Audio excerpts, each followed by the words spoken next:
आज का टास्क एक स्ट्रॉन्ग हिस्ट्री आंसर बनाना है।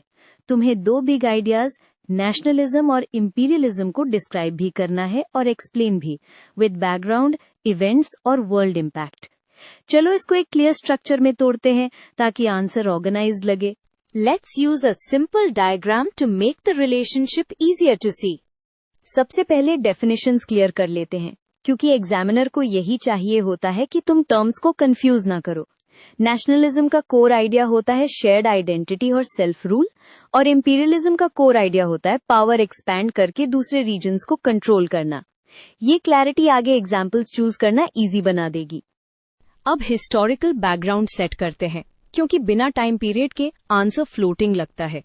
18th और 19th सेंचुरी में इंडस्ट्रियलाइजेशन, मॉडर्न आर्मीज और न्यू पॉलिटिकल आइडियाज आए, जिससे स्टेट्स ज्यादा पावरफुल भी हुई और एम्बिशंस भी बढ़े।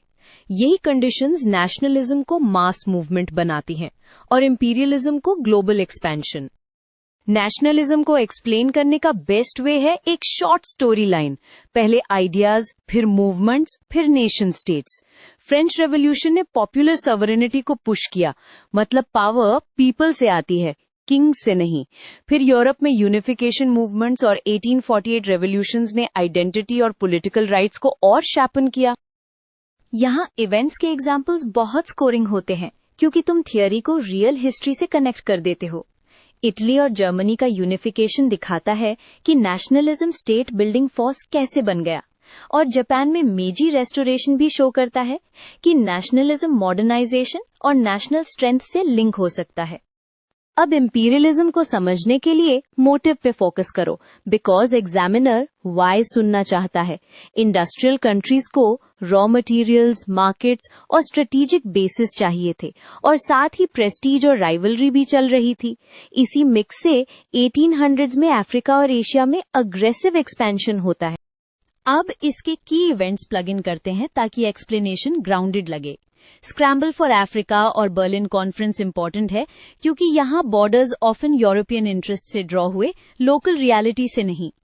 एशिया में ब्रिटिश रूल इन इंडिया और ओपियम वॉर्स जैसी इवेंट्स शो करती हैं इकोनॉमिक पावर का डायरेक्ट पॉलिटिकल कंट्रोल में कन्वर्ट होना। अब सबसे इम्पोर्टेंट ब्रिज, नेशनलिज्म और इंपीरियलिज्म एक दूसरे को फीड भी करते हैं और क्लैश भी कराते हैं।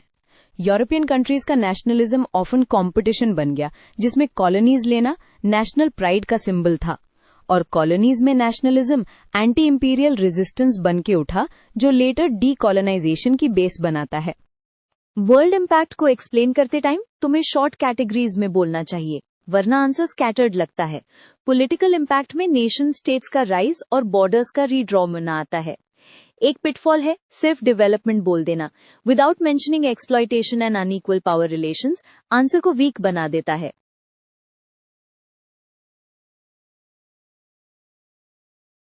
इकोनॉमिक और सोशल इम्पैक्ट्स को भी बैलेंस्ड तरीके से लिखना जरूरी है। इंपीरियलिज्म ने रेलवेज, पोर्ट्स जैसे इंफ्रास्ट्रक्चर को एक्सपेंड किया, बट मोस्टली एक्सट्रैक्शन और कंट्रोल के लिए। सोशल साइड पे रेसिज्म, कल्चरल डोमिनेशन, माइग्रेशन और आइडेंटिटी पॉलिटिक्स जैसे लॉन्ग टर्म इफेक्ट्स आए, जो आज तक मेनी रीजन्स में फील होते हैं। Finally long term outcomes mention करना तुम्हारे आंसर को कंप्लीट फील देता है। इंपीरियलिज्म और नेशनलिज्म का एंड गेम 20th सेंचुरी में डीकॉलोनाइजेशन, न्यू नेशंस और न्यू कॉन्फ्लिक्ट्स भी बना। साथ ही इंटरनेशनल ऑर्गेनाइजेशंस और ग्लोबल नॉर्म्स का पुश भी आया, पार्टली बिकॉज वर्ल्ड वॉर्स ने एक्सट्रीम नेशनलिज्म का डेंजर दिखाया। अब इसको एग्जाम स्टाइल आंसर में पैक करते हैं।